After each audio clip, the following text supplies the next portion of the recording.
We're going to wait for folks to trickle in here. But if anyone is on yet, we are going to be discussing today the third chamber of Congress, a proposal that is kind of radical, not kind of radical, very radical, but not in a way that is extreme on either side of the political spectrum. It's an issue that's kind of independent of any political ideology. Ultimately, that's what we're looking for in the Reconstitution are things that are unique and creative and ways to unify people across the political spectrum by creating really innovative ideas. And so this is not a conservative idea. It's not a liberal idea. It's not a progressive idea. This is a brand new idea, is what it is. It's an innovative idea. And ultimately, what it's trying to do is reflect the diversity of folks in this country. And so hopefully, in doing so, actually people feel more represented. And so there could be some actual agreement and consensus around the fact that this is a really valuable proposal. And so creating a third chamber of Congress, what do I mean by that? I see that we have some folks joining. Welcome. And just to say right now, as I speak, feel free to post comments, questions in the chat, whether you're on Facebook or YouTube or TikTok or Twitter or Instagram. I can see it from all those places. So would love to field any questions that come up as I explain what I mean by a third chamber of Congress. It is a radical idea. It's an innovative idea and one we're really excited about. And so what we're talking about here is actually right now, as many of you know, there are two chambers of Congress and most of us are not happy with either of them. And especially unhappy with them together. The House of Representatives, elected proportionally to the population that it's representing. So different districts are represented by a representative, and that means that different states have different numbers of representatives because of their population size. The Senate, every state gets two, regardless of whether you are a small population size, like let's say North Dakota, or if you're like California with an enormous population. And this was done for a very intentional reason. In the late 1700s, when we were forming this country, when we were signing the Constitution, it was important to be able to get all of the states on board. Otherwise, there was going to be no United States. And a compromise was struck to ensure that the minority voices, and in that case, the minority meant smaller states, which often meant southern states, and there was problems with that for all of the reasons we're aware of. Their interests were very specifically oppressive in many ways, but in order to form the union, we had to get them on board. And so a compromise was struck by which those smaller states, those southern states, would still have equal voice in one of the two chambers of Congress. And so that was the purpose of forming the Senate, was actually to have those minority, and it's weird to use minority in this sort of context, considering that the South and these smaller states were actually very oppressive of minorities, specifically of Black people, and they were slave owners, and of course that's a huge problem. But just to give some historical context here, that was the purpose, was to basically counter the possibility of the tyranny of the majority, where these large states would be able to dictate everything that the smaller states do, and not really adequately represent them in a democracy, perhaps maybe because they can't relate to them or they don't resonate with them. And of course, in some ways, we would have preferred to have the North or these bigger states bring out human rights and slavery much earlier.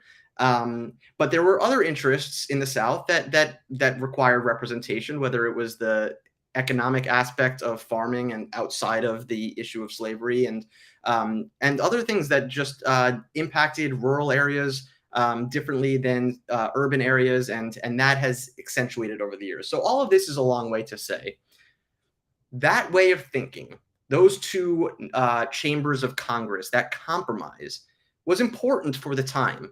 And these types of compromises or ways of getting multiple parties on board and making sure that multiple parties, especially minorities, are represented in our democratic system, that's important. But the fault lines have changed. We are not as much, the team sport aspect of politics is no longer like, I'm a New Yorker, I'm a Georgian or I'm a Floridian. Like people, yeah, a little bit. And so we don't want to lose that. There is a little bit of identity associated with the state you live in. But firstly, people move from state to state much more often. And more importantly, there are things that better represent our shared interests. And so that's why we're calling this the Assembly of Shared Interests. It would represent a new chamber of Congress that represents us along our new political fault lines to ensure that minorities, and when I say minorities, I do not mean racial minorities, I mean minorities as far as demographics go, are represented adequately and have a voice that isn't drowned out by majority interests or preferences or voices. And so a lot of those political fault lines are currently, if you look at an election map, based on, do I live in a city? Do I live in the suburbs? Do I live in a rural area, a farm? And that actually has a huge play on what people feel politically, well, on their political interests. And for good reason, right? If you live in a city and you have 8 million people in a 10 square mile radius, that's a lot different than if you live on a farm and your nearest grocery store is 10 miles away, right? They're very different ways of living, and it impacts the interests and the way government needs to handle those people. In a city, it requires a little bit more regulation, a little bit more rules, a little bit more, and maybe not a little bit more, a lot more laws and policies to make sure people who are living so close to each other, on top of each other, in this sort of chaotic, busy environment, that they can do so harmoniously. And on the flip side, if you live in a more secluded place like a rural area, you may not need that sort of regulation. To them, that seems like overregulation.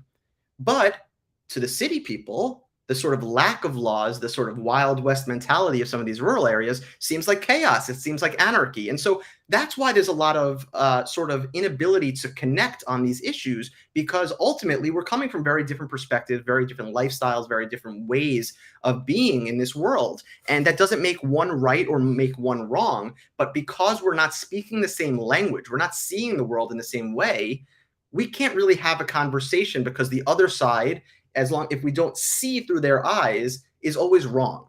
And so the purpose of the Assembly of Shared Interests is to make sure that those different types of people, city people, suburban people, rural people, have an equal voice at the table, because although there may be more of one or more of the other, ultimately, we do have to take into consideration that their way of living is important. We need farms, we need cities, and we all have to work together to create the American dream. And so regardless of population size, it's important that all of those interests and ways of being in the world, those lifestyles and those population densities and community types are represented equally. And the other piece, and I will get to, I see questions coming in. I apologize for this sort of longer monologue, but this is a kind of complicated and controversial for reasons that I don't think need to be a proposal. So I'm going to just continue for one more moment, if you'll indulge me. So the other thing, aside from population density, community type, that we seem to be divided on is socioeconomic status. The rich, we know, the 1% has a very different interest than the 99%. A rich corporate executive has a very different way of living in the world than someone who's living paycheck to paycheck. And of course, through other proposals, we do want to close those gaps. But regardless, there will always be some level of inequality. It's the nature of the world, and it needs to be, so that we can have mobility. We wouldn't have mobility without that. We don't need anything flattened. We just need to reduce the amount of inequality. But all that said, it is important that both of those interests are represented. Why? Well, you see on the right, a lot of discussion about trickle-down economics, the importance of job creators. The reason that we need to give tax breaks to the wealthy is that they can use that money that they get a tax break on to create jobs. Now, there is a partial truth there. People need money to pay people for jobs. But on the left, there is an idea, and they don't call it this, but one could think of it this way, as trickle-up economics. If people have money to spend, then those businesses will make money and be able to create jobs. Both of those things can be true at the same time. They are not mutually exclusive. And in fact, the solutions to a lot of our problems is to say yes, and both, and acknowledge that. So this is the other component of our third chamber of Congress considerations of how people are broken down. Yes, the 1% is only 1% of the population, but they do contribute a huge piece of value to society as far as creating jobs and holding wealth that can be used in a really powerful way in the economy to help everyone grow and to lift everyone up. Now, again, that is lopsided right now, and especially since the Reagan era, in which those people, those socioeconomic groups, were given a lot of advantages through the tax code and things like that. And if you look at graphs over time, the way taxes have changed, that really drove up inequality to an enormous degree. So we do need to correct for that. But that doesn't mean that we need to swing the pendulum all the way in the other direction, or we'll end up in another situation which will be equally problematic, just in a different way. So we need representation that is also equal for the different classes, I'd say, of people economically, to make sure that those interests are equally represented, whether you're high net worth, medium net worth, low net worth, and then similarly, high income, medium income, low income, because that is a little bit of a different aspect of socioeconomics. How much wealth you have and how much money you make on a yearly basis are related, but can be distinctly different and is important to consider. So by taking those three factors, population density or community type, rural, urban, suburban, and sort of marrying that with wealth and marrying that with income, and then saying, well, there are three categories in each: rural, suburban, urban, low, medium, high wealth, low, medium, high income. What you do is you create a matrix out of that, and what you end up with is 27 categories. So you could imagine suburban, medium income, medium wealth. You could imagine urban, high wealth, high income, etc. And when you break down all those combinations, there's 27 combinations that each individual could fall into. And so what we're proposing is 27 members of this new body, the Assembly of Shared Interests. Okay. And so what does that mean? Firstly, the great thing is a smaller group of people has a greater likelihood of being able to work together, because the more people you add to the room, the more cooks in the kitchen, the harder it is to get anything done, because communication becomes more complicated and it's harder to make direct connections, personal relationships, and it's harder to get all of those people on board. So the small size is an advantage. The fact that each of them really represents a very specific interest, a demographic group, and that group is not contained to a geographic area. So one person could be representing rich people in rural areas, another could be representing rich people in suburban areas, another could be representing poor people in cities. And that person who represents poor people in cities will represent people who are in Detroit, in New York City, in Dallas, in Los Angeles, all together, because all of them, they're poor and they're in cities. It doesn't matter what state they're in. So they're able to more easily reflect and represent the interests of those people and bring that to the table, which is the nature of a republic and a representative democracy. They are supposed to represent an enormous amount of people to help bring together their interests, to have a discussion, to have a conversation, to reach consensus. So all that to say, we have a small body, and then what we also have now is a third body. And by virtue of that, we now have, if we create that third body in the right framework, which is in order to pass legislation to the president, you don't require all three, you require two of the three chambers of Congress. We currently require two, but we only have two. So what this does is it opens up three additional pathways to passing legislation. And so what happens is you end up with, you could pass via House Assembly, House Senate, Senate Assembly, or all three chambers together. And what that does actually is there's another benefit there, which is no chamber wants to be left out of the discussion. And so it creates this interesting incentive structure by which each chamber is really incentivized to drive into the consensus, into the conversation, because they don't want to be left out. So they have to sort of be willing to have some wiggle room, because if they don't, they'll just be left out entirely. So that is the summary, and I apologize. I know it took 10 plus minutes to explain. I will get to your questions in a second. But that is the summary of this really innovative, unique proposal that is very nonpartisan, transpartisan, whatever you want to call it, because it is not reflective of an ideology. It is just reflective of the nature of democracy needing to balance majority interests and minority interests and make sure that the people are represented adequately in the legislative branch. So we have a whole bunch of questions coming in. So let me just start with, let me just take a look here. TikTok, we have a question. Government control in the economy could create a lack of incentive to advance. That's true. I'm not sure how that relates to this conversation, but Big Daddy Red, happy to indulge you if you have another question there.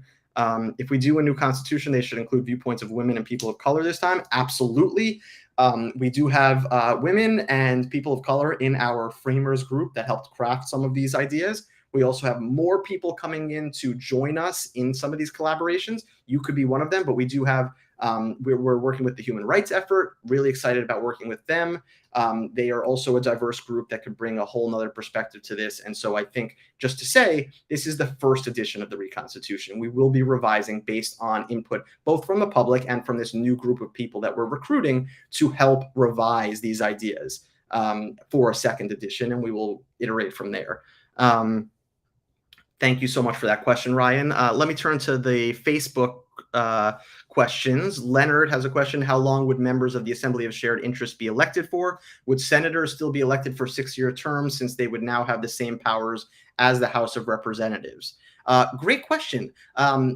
I'm trying to recall if we even put a number in there. I believe it's implied that it would be a 6-year term because it's assuming the duties of the Senate, but it's a really good piece of feedback, and we should put something in there for terms, the length of those terms. Senators would still have their terms, but their powers would be different in that they would have less powers because it would be handed to the Assembly of Shared Interests. If you have an idea, Leonard, about how long that term should be and why, I'd love to hear it. And you can post it in the chat or post it in any of our forums. And we will definitely be integrating that into some of our solutions.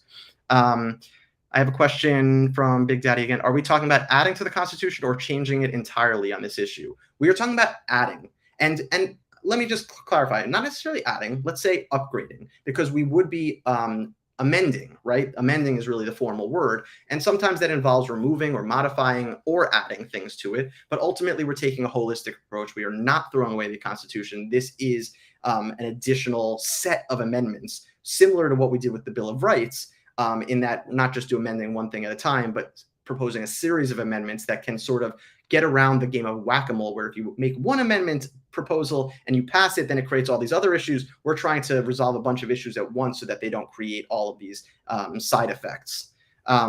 Really good question, RJJR. More politicians. We actually believe that by creating this new body of more politicians, what we end up with is more pathways to solutions. I agree, it is definitely concerning, but on top of that, with our other proposals where we take the money out of politics and we include ranked choice voting, hopefully, and our belief is we would end up with better politicians. So that's another piece of what I'm saying now is rather than passing one amendment, we need multiple because, of course, we don't want more politicians like we have now. We need more politicians that are better politicians.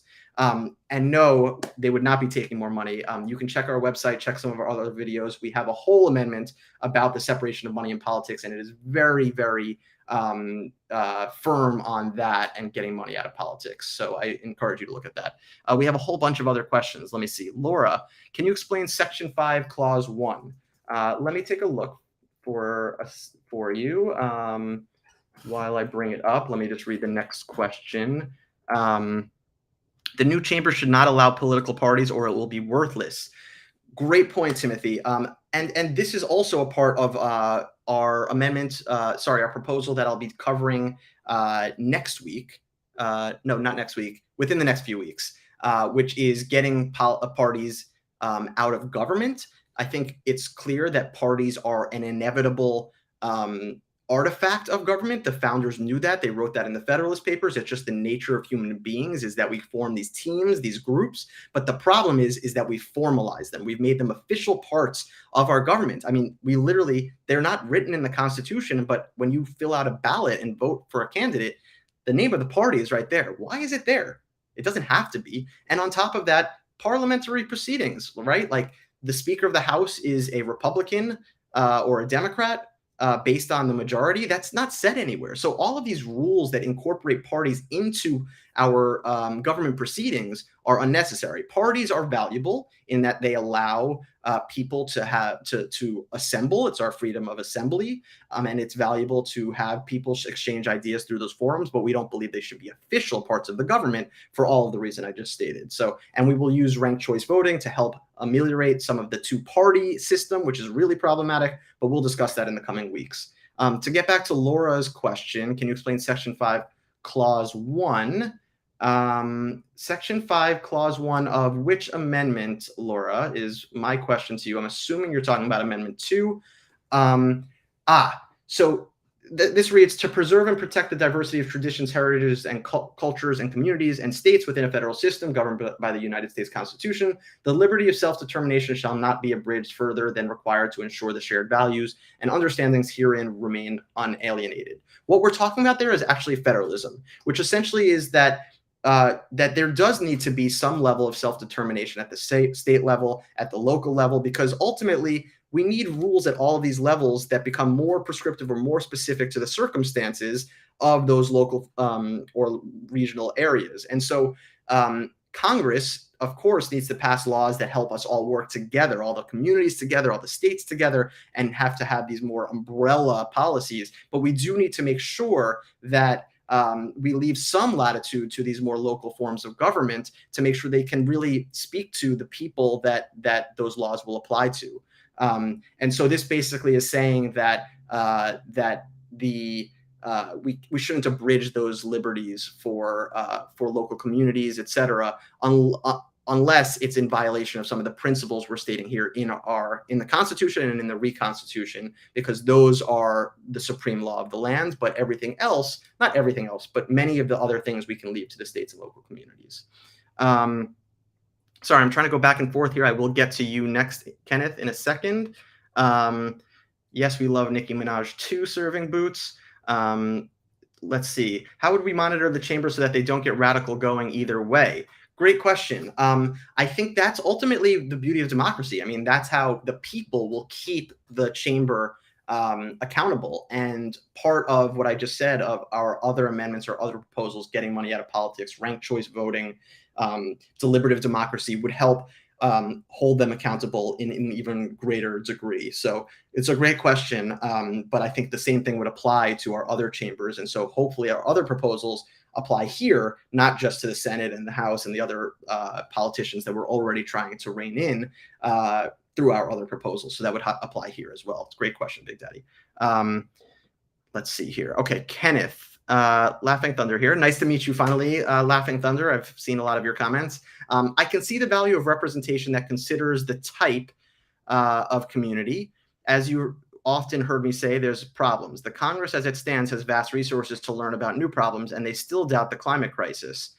I believe that having 2 out of 3 houses makes it easier to get bad law, easier to bribe, especially with the poor community highlighted. With 27 representatives, non-geographical conglomerations, it will be hard to identify one's constituency and therefore unlikely to be answerable to it. It's a fair point. I think that, again, and I'm going to keep coming back to this, in congruence with the rest of the proposals we have, this will work really well. If we just said, okay, third chamber of Congress, that's our whole Reconstitution, no, it'll be another corrupt nightmare. We'll just be creating another Senate, right? Something like that. It may be more reflective, but it'll have all the problems and the corruption and the deadlock and gridlock that we've already had. So it does go with those other things. And so, yeah, so I would love to discuss this with you in more detail. I'm not sure why they would be easier to bribe, but I think, again, with the other proposals we have, we would help address some of that. And I do think that they would be answerable to the community. I mean, in this age of information, we have social media, et cetera. We have really good ways of organizing ourselves outside of geography to be groups that are answerable to. So great question, and I'll keep coming back to you, Kenneth. Leonard had a question for a long time. I apologize, Leonard. How long would members of these? Oh, we already covered that. Let's see. Let's go back to TikTok. We'll talk about gun control a different day, R Junior. That's in our Amendment 7. So that's actually probably in a few months, but we will get there, I promise. Big Daddy, would this chamber line up along with the 10th Amendment, the true voice of the people? Can you elaborate more what you mean by that? Are you speaking about states' rights, or are you speaking about the 10th Amendment within the Reconstitution? I'm a little confused as to specifically what you're talking about here. So if you could elaborate, I'm happy to answer it. Leonard has another question. Given that the Assembly of Shared Interests would have Senate powers, should the amendment consider repealing the 17th Amendment that allowed for direct election of senators so that senators could go back to representing the interests of their states? Or do you feel that this would be counterproductive to our modern democracy? Great question. Really knowledgeable, informed question. One that I really have not thought about in this context. We've been thinking about so many things, but I don't feel strongly one way or the other just off the bat, because I think we're solving a lot of issues already. I'm not sure. It feels like an academic point to me that if they're directly elected, sure, there will be different outcomes. But given the smallness with which the Senate becomes in the scheme of things by forming a third chamber, I don't think it will matter as much. And especially along with what I said about ranked choice voting and getting money out of politics, I think, again, it becomes academic. I don't think our problem is about the direct election. I think it's all of these other things. It's an interesting point, and I'm open to hearing other consequences of either switching that or not switching that, repealing that or not repealing that, based on your feedback. But I can't think of anything off the bat. Happy to listen, though, if you have thoughts in more depth there. Let's see here. Leonard, you have another question. Let's see. Since we are talking about having a voice, I think one of the major problems with Congress today and other legislative bodies in the country is the fact that so much has been centralized in the leaders of the bodies. It shouldn't be up to the majority leader to prevent a vote on a piece of legislation, a vote, etc. The Constitution allowed congressional bodies to set their own procedural rules. Could we amend this to make congressional leaders more facilitators and order keepers? In other words, more like a judge in a jury trial, or have some independent member deal with procedural issues? For a start, this includes a basic rule like a vote shall be held on a legislative proposal, so long as it has at least X percent, maybe 25 or 30, of members of the congressional body believe it should be put to a vote. Alternatively, if it is passed, the respective congressional committee, it must be voted on. Fantastic question and insight, Leonard. Here's my take on this, just my initial take off the bat, is that firstly, as I mentioned, we will discuss in the coming weeks an amendment about removing parties from parliamentary procedures. And so the majority leader wouldn't be a majority leader, they would just be a leader, right? And how they get elected would be up to, again, Congress to define the rules for them, the Senate to define the rules for themselves. And I know that sounds dangerous, but A, they would not be allowed constitutionally to use parties as a way of doing that. And B, again, coming back to, if we have ranked choice voting, if we get money out of politics, if we have a third chamber of Congress, all of these things would, in my mind, allow Congress to self-organize in a more constructive way. I do think self-organization is a really valuable principle. We don't want to be over-prescriptive in the Reconstitution, just like we're not over-prescriptive in the Constitution. Vague principles that do have value, right? We do want them to be directive and directed. We do want them to have purpose, and that purpose to be clear, so that there are guidelines of how these procedures are done, to what end, right? But allowing them to set up those means, as long as we fix some of the reasons that they develop the way they do in such corrupt and problematic ways, I think it's less of an issue. But we are open to concretizing and putting something in the Constitution if you think there is a really good way of doing it. I like your proposal of, having some independent member, etc. We do have the parliamentarian. I don't really fully know how much authority they have. It seems like some, but not that much. And that's not working so well. So I don't know. I think the other issues solve the problem more so, even if it's indirectly, but open to continued feedback on that. Absolutely. Let's see. Would this new entity have any bearing on the Electoral College? No, actually, but that is a great, great question, and something I would actually love to consider that we have not considered. I think that It's something we haven't thought about, and I'm really glad you brought it up because there is an opportunity here to say maybe maybe there are more electoral votes by the Assembly of Shared Interests. Maybe the Assembly of Shared Interests becomes the Electoral College. I'm not sure. Honestly, it is. I'm surprised we have not thought about it because it is really important as a question. If you have any ideas and just thinking through, and this is what we do a lot, thinking through, well, if we did it this way and said, okay, the electoral votes is only 27 now, and they're based on the Assembly of Shared Interests. Those are the electoral votes. What could happen? What could go wrong? What could go right? Maybe if something could go wrong, does something else solve it? I would love to think through this with you, and I'm happy to engage with you outside of this forum. If you don't have time to type up your thoughts here, or if you haven't had those thoughts fully here, but I would love to engage in this conversation because I think it's a great suggestion for some revisions for our second edition of the Reconstitution. Thank you so much. That's a great question. Let's see here. Timothy asks, if, for instance, someone is elected to an office to represent high-income earners and they lose that income status, what happens? Does that person still hold the position? So here's what I would say. It's an interesting, and I understand the question, I think. If someone is elected to an office to represent high-income earners, I'm not sure that that person has to be a high-income earner themselves.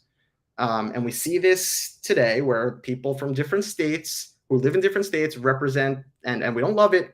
I don't love it, but I'm not sure it's a requirement. If the people choose to elect a non-high income earner to represent high income earners, if those high income earners decide that, it's their right to do so in my mind. I don't understand it, but I could imagine that there is a scenario in which someone's just fantastic and they want that. So maybe they wouldn't be disqualified in that case after changing their income status. That said, if we did want to restrict it, I'm still open to that idea you have to be a high income earner to represent high income earners. I would say if you lose that status while you're in office, it probably wouldn't apply to you until the next election. That's just my initial thought. It's a great sort of edge case question, and one that I would imagine if we pass this would sort of work its way through the courts, and eventually you'd end up with something. I don't think it's a make or break consideration, but it's definitely an interesting one, and I'm happy to listen to any unintended consequences that you think could come up by not addressing it.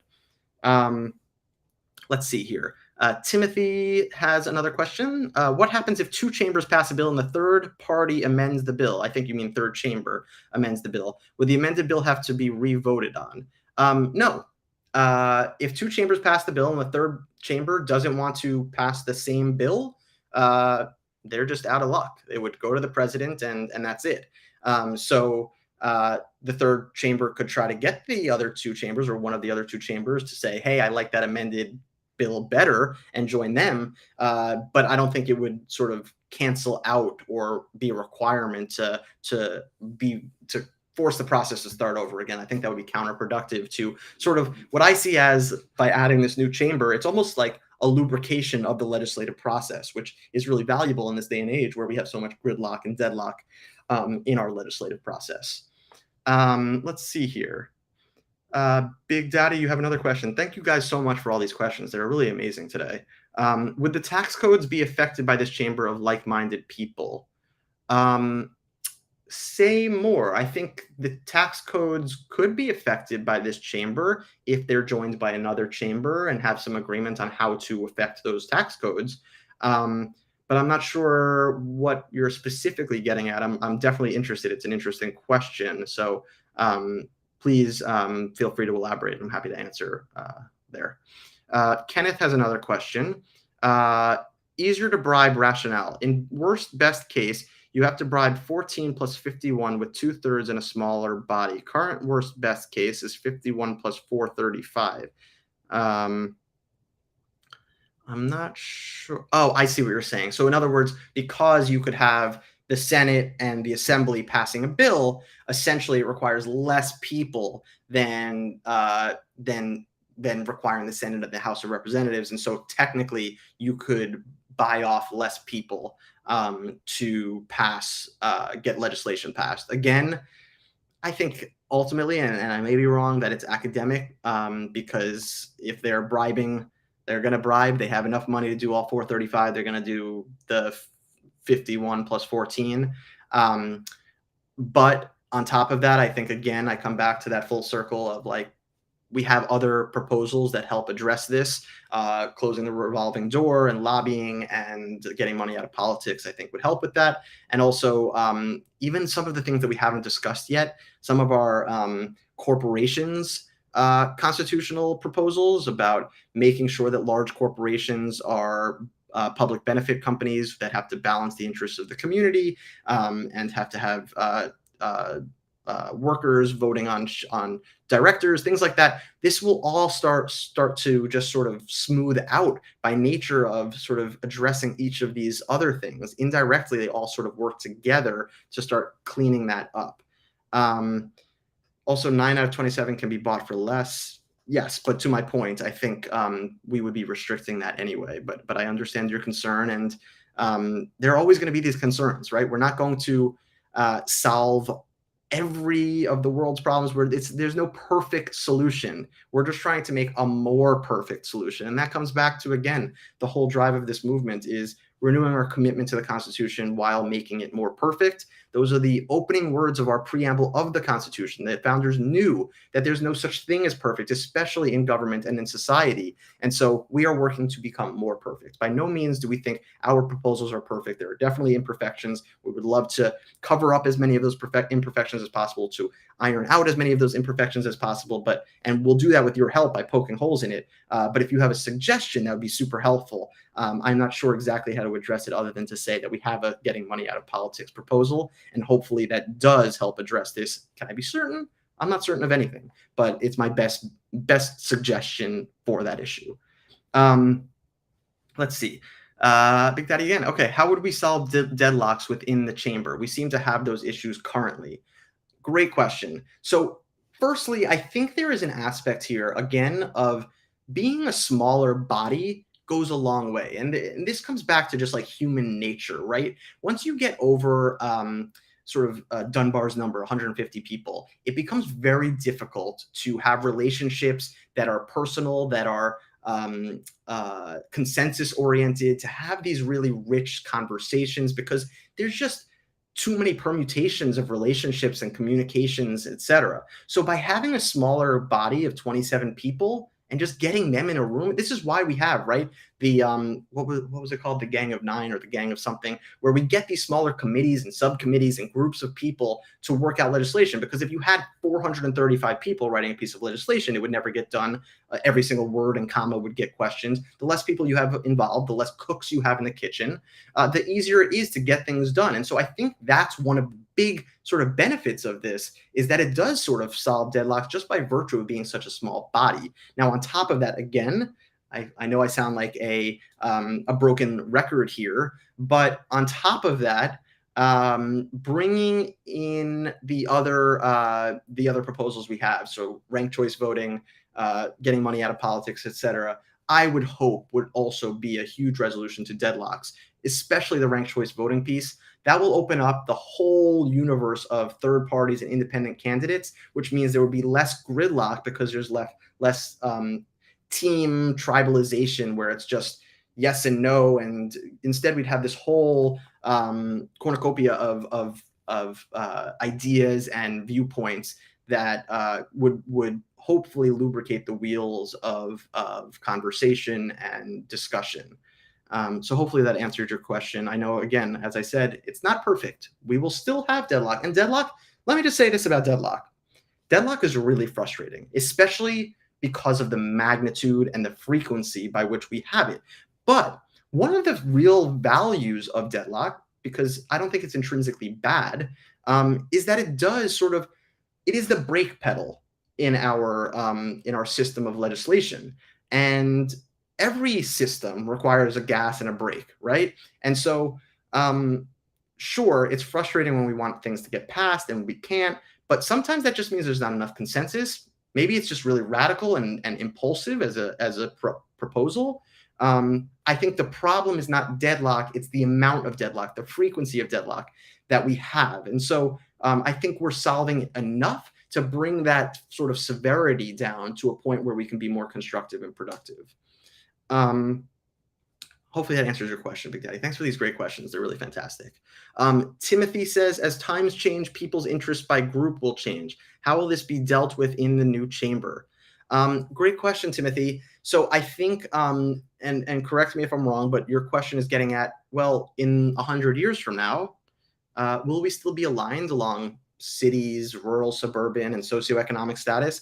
I do think that these are sort of age old, especially the socioeconomic status classifications of interests. But the other piece that we do have as one of our, actually our final amendment is, and by virtue of this amendment, is actually opening up more opportunities to more easily amend the Constitution in the future. And actually, it sounds crazy, but this is the one amendment, the one idea that Antonin Scalia, Justice Scalia, the most conservative justice on the bench at the time, believed should be passed, which is that it is too hard to pass a constitutional amendment. And so by having three chambers, we actually make more pathways, not just for legislation, but also more pathways for constitutional amendments. And that would allow us to create new chambers or revise old chambers in the future as interests change by group. I think that's what you're asking. If not, feel free to clarify, Timothy, and I'm happy to field it. Wow, I've been talking really fast, and these are really great questions. Thank you all so much. I think I've gotten through all the questions somehow, finally. But if you have any more, please post them.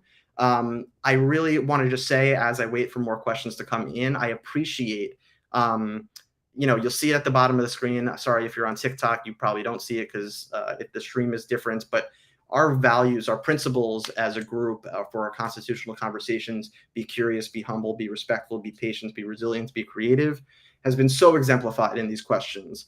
The curiosity, like genuine curiosity, like how does this work? Would this do this? That's what we're looking for. Like, just be curious rather than, I know it sounds crazy. I feel like a crazy person sometimes talking about an idea like creating a third chamber of Congress, which nobody's talking about. There's so many things people are talking about. I'm talking about something way out there. I appreciate your curiosity, your lack of cynicism, your open-mindedness. It's great. Your humility to really be curious in that way is great. Everyone's been super respectful.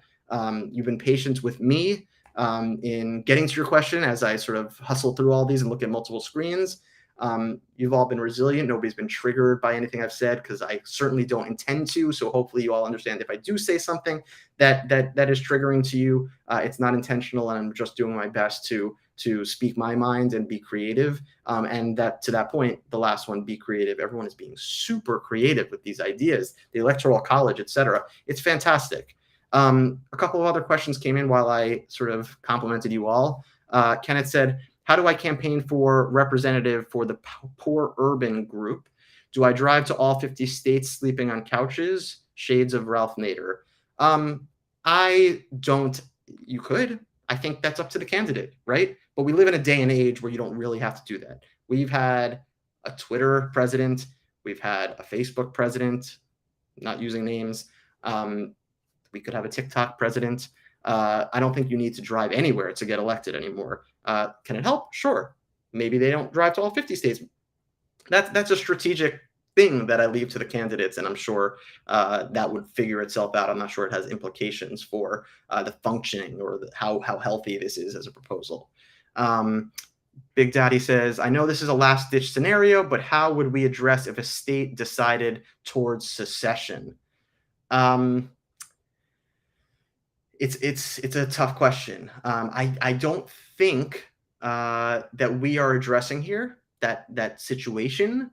It hasn't been top of mind for me because my hope is that by doing what we're doing, by coming to agreement and coming to consensus across all of the states and the communities across the country, that we could actually get into a position where this isn't even a conversation anymore. But I know that we are getting to this weird place where we are talking about secession, whether it's California or Texas or Florida. I mean, people are actually talking about this. It's really tragic. But ultimately, what happens, happens. I mean, if the union cannot last because even this mega proposal that we have it never gets to a consensus, we can't get enough people on board, maybe that is what happens. And that's just the way the world turns.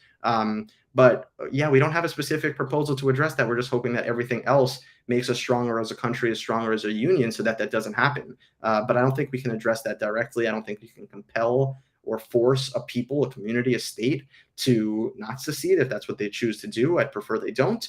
But that's one of those things that I can't really fathom or address personally. Hopefully that answers your question. If you have concerns or thoughts, please let me know. Um, let's see. What steps are you taking to get these amendments passed? Great question, Timothy. I believe, do we have the Human Rights Project here? So there's other, I can't tell. I'm sorry, I'm not able to fully navigate all of the things at the same time. But the Human Rights Project, the Human Rights Effort is a group that's working to actually drive a constitutional convention. And we are partnering with them in a lot of their efforts. That said, we feel pretty strongly that that we don't want to. We are not a lobbying organization, the Reconstitution. We are very focused on not political advocacy, but political conversation, political innovation, political education.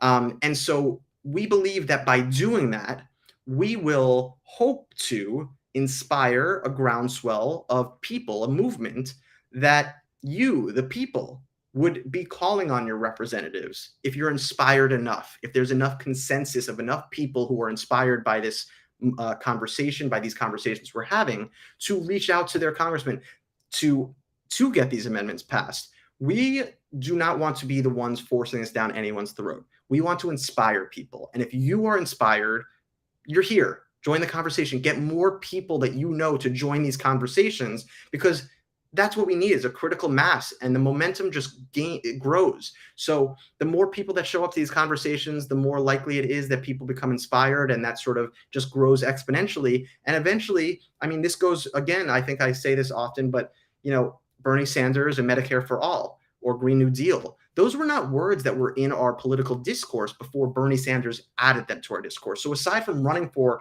president, his candidacy was actually about injecting language and injecting conversations into the political discourse that weren't being had before. So that's what we're trying to do. The same goes for UBI with Andrew Yang and his proposal of $1,000 a month. Nobody really, or not nobody, but many people weren't familiar with the concept of UBI before Andrew Yang. So that's what we're trying to do here. We're trying to take a whole bunch of issues like that, or a whole bunch of proposals, creative ideas, and solicit them from you and put them out into the world to hopefully influence the political discourse. And if there's enough groundswell, if there's enough inspiration, if there's enough of a movement behind this, well, I and we won't have to do much to make it happen. There will just be a call for it. And we do believe that if we get to a point where there is that movement, we will be called upon, along with our partners like the Human Rights Effort, et cetera, to help facilitate that. And we would be honored to do so. But it is not our position. I don't want to position this project as anything more than a movement. I think that movement would make the amendments get passed organically when they're ready to be passed. And that's the other piece, is I think, and we'll be putting out a print edition of this Reconstitution soon. And in the introduction, I explain this in a little bit more detail. But I think if we had a constitutional convention today, it may cause more division than unity. We just don't have, these conversations to me are a prerequisite to a convention. These conversations need to solicit enough consensus, enough agreement, enough inspiration, enough solidarity to make a convention worthwhile, constructive, and productive. And so we are trusting the process and trusting the people to show up, to listen, to participate, to join the conversation. And by virtue of that, we are hopeful that we can pass some of these amendments, or if not all of them, in due time, when the time is ripe and right. But by no means are we trying to be sort of a messianic figure that goes out there and saves the country. Only you can do that. We're just trying to inspire some hope and some ideas, and relight the torch of American ingenuity, that we can really come up with these solutions ourselves. We don't have to rest on what the founders said 250 years ago, or what John Locke said 300 years ago. We have thinkers still here. This is not written in stone. It's written on a scroll, and we've amended it before, and we can amend it again, and we should. That's what the founders even called for, and we talk a little bit about that in our print edition as well. Let's see. Oh man, sorry, we have a lot of questions that I've been missing. Would our current Congress need to vote on adding a political department? I would love to understand better what you mean by political department. Do you mean a department in the executive branch? Do you mean a new chamber? Please clarify there, and I'll be happy to answer. Do you already have senators, House members who support this initiative? Not yet. We are in discussion with some folks that are related to existing lawmakers. We are, again, trying to be organic about this and not rush the process.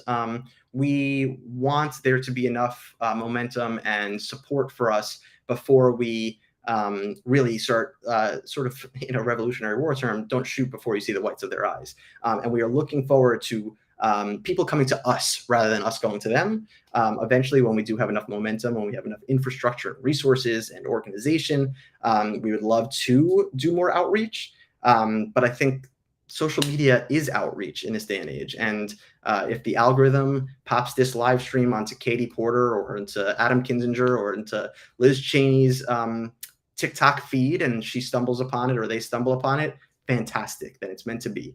And that's the name of the game. And that's one of our principles, is be patient. And that applies both in conversation, but also for the movement as a whole. Rome wasn't built in a day. It's cliche, but it's true. I don't expect these amendments to get passed today. I don't expect them to get passed in the next 4 years. But there will be the time that we will be wanting such radical change, and we're trying to create the framework for that to exist so that when that change is demanded, we're not just starting the process, that this already exists for people to pick up and run with, and to provide hope in those moments that can be pretty trying and crisis-ridden. Let's see here. Regarding succession, Colin, the county of San Bernardino in Southern California is currently voting on secession from the state of California and from the United States. That's unfortunate. There's not much I can do about that, unfortunately, and I'm guessing it probably won't be successful, but yeah, that's unfortunate. Leonard, excellent idea. Expanding states' rights to include rights of communities and individuals. Exactly. I think this is sort of an approach that intellectually the framework and the ground of a lot of this movement is an integral theory of metamodernism, which very heavily relies on the idea of fractals and sort of a nested view of the world developmentally. And so seeing that we need rights and policies at different levels of scale, whether it's an individual, a community, a state, a region, a country, they need to be handled differently. And a lot of people would say that those different scales actually call for different ideologies that are better fits. Like maybe a family is ultimately more of in some cases, an authoritarian regime, right? The children don't get as much say as the father or the mother does. The communities maybe are a little bit more socialist because they're a community that can share in things more, and maybe a federal government is more libertarian because it needs to sort of allow for these other communities to have more flexibility. So again, yes, the expanding the nature of rights to include rights at each level of scale is really important and a great idea. Let's see here. Kenneth, I have an alternate constitution revision plan. Are you folks interested? Absolutely. Kenneth, you can post a link to it anywhere on our forums. I've seen your comments throughout, whether it's on a Substack or elsewhere. I apologize if you've already posted it and I haven't seen it yet. Trying to get to everything, but I also have a job. I work in education. I'm doing my best to both create great educational programs for students across the country and do this. Maybe one day, if enough of you contribute, I am going to put up a donation area on our website soon, and or if you purchase our print edition or other merchandise that I'll be posting soon, maybe we'll raise enough money that I can dedicate even more time to this and hire people to help filter through all of your comments and get to them in time. But I'm doing my best. So if you do post that, I'll find it eventually. I'm just working through a huge backlog of comments from various folks. How are you defining constitutional convention? There's actually multiple different paths allowed for by Article 5 of the Constitution. I'm not. I am open to any of those paths opening up. Whichever one decides to open up, I am open to. Maybe down the line, as we get more traction, we can be more specific about which path makes the most sense. I know the human rights effort is exploring a couple of paths, both through Congress and also through state legislatures. I think it does take a multi-pronged effort, especially because I think different interests have more control of different paths, and we want to make sure that a more transpartisan group or path is the one that we take, rather than something that hijacks this country and leads to a runaway convention, passing a really partisan agenda. I don't think that would happen, because even if they got 2/3 of the legislatures on board to go to a constitutional convention, it would require 3/4 of the states to ratify, and that would be a really high bar. So they'd have a convention, have all these ideas, and then it would just fail, which would be embarrassing. So I think it requires a good deal of consensus even to get to that phase. And we are open to whichever one opens up as the path of consensus of agreement. Wow. Again, great questions. I'm thirsty. I've been talking a mile a minute, so I will take a sip and let you all ask any final questions in the few minutes we have remaining. Really enjoying this. Is one of the most active conversations we've had yet, and please do invite friends, family, anyone you know that's interested in genuine conversation around politics that is not focused on wedge issues. Whether it's, I don't even want to talk about them. I don't even want to name the wedge issues. But just thinking about the long-term vision of what do we want to create in this country? What do we want to create as a society, as people with children and grandchildren? And how can we just make this world, as cliche as it sounds, better than we found it? And think creatively about that, and without the boundaries of what we think is possible or impossible. The idea of a third chamber of Congress, to me, still feels impossible, but it won't happen until someone says it and believes it's possible. So that's why I'm here. I'm trying to inspire creativity, inspire breaking open the box, coloring outside the lines, and hope that maybe there's another Adam Smith out there. Maybe there's another John Locke out there. Maybe there are people out there with great ideas, and for some reason we feel like all of these great philosophical or political ideas we're all done. The 18th century, that was it. The Enlightenment, we're good. That was the whole thing. No, we can come up with so many more ideas. We can evolve and upgrade the way we function as a democracy, the way we work together as a society, the way the economy works. There is so much that we can do. It's only limited by our imagination. And I think we have lost sight of the idea of imagination in politics, in government, over the last, I want to say, centuries. It's really tragic, and that's what we're trying to re-inspire here. So let's see. We have a couple of questions on TikTok, so I'll take these and then we'll wrap up. Can we have caps on the profit margin companies can have in relation to the wages they're paying? Very interesting question. I think there's all sorts of unintended consequences if we did set caps on profit margins. I know in relation to wages they're paying is a good caveat. I do think that, and we'll come back to this in a couple of weeks when we talk about democratizing big business, the nature of co-determination, public benefit corporations. There are really interesting ways that are already proposed. They are new, but they are researched and even tested in some places, of ways to better rein in some of the toxic or negative externalities of the way corporate capitalism is functioning right now, without antagonizing corporations or capitalism, which do have positive side effects. We will discuss that, but ultimately it's about changing the duties of directors to be more focused on the community's interest and balancing these various interests than on solely maximizing shareholder profits. It also gives workers a voice in the corporation by allowing them to vote on a certain proportion of the board of directors, so that the employees are actually represented in the upper management and in the directorship, the ownership of the company. So these things we believe would actually have a similar effect. I'm not sure capping profit margins would be the most healthy way, but we're always open to discussing them if you think there's ways of making that work that doesn't have any negative consequences. Big Daddy, will we be able to totally eliminate special interest lobbies for this new chamber of Congress?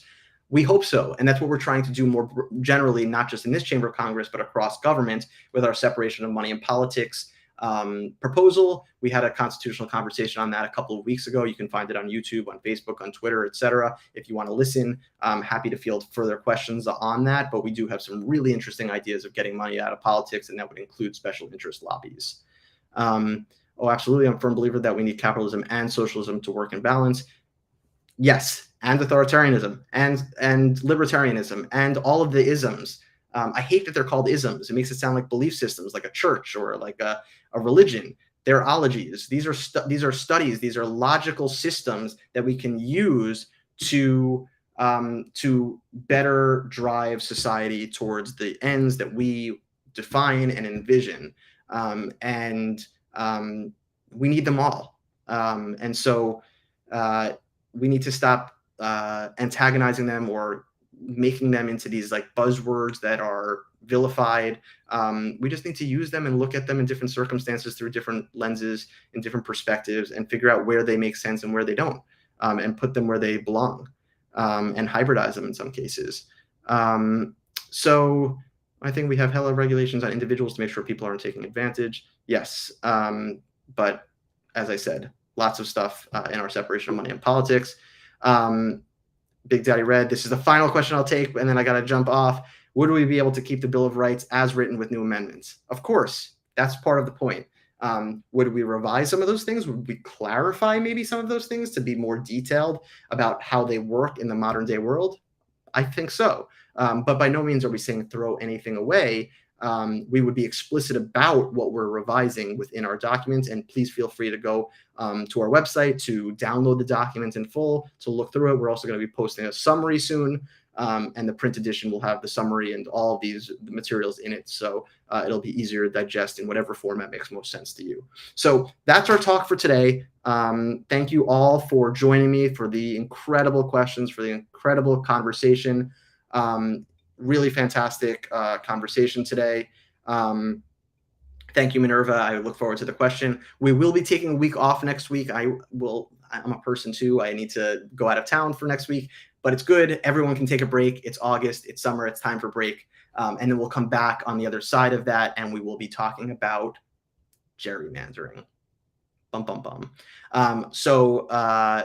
And Kenneth, I have to address your statement, no authoritarianism ever. I am not pro-authoritarianism. I am not pro anything or anti-anything.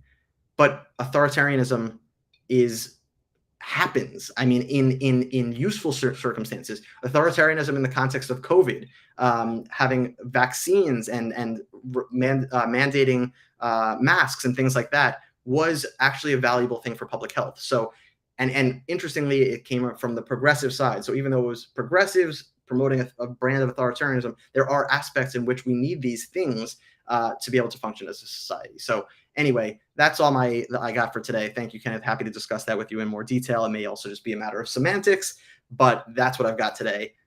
Thank you all, and see you in a couple of weeks. Bye now.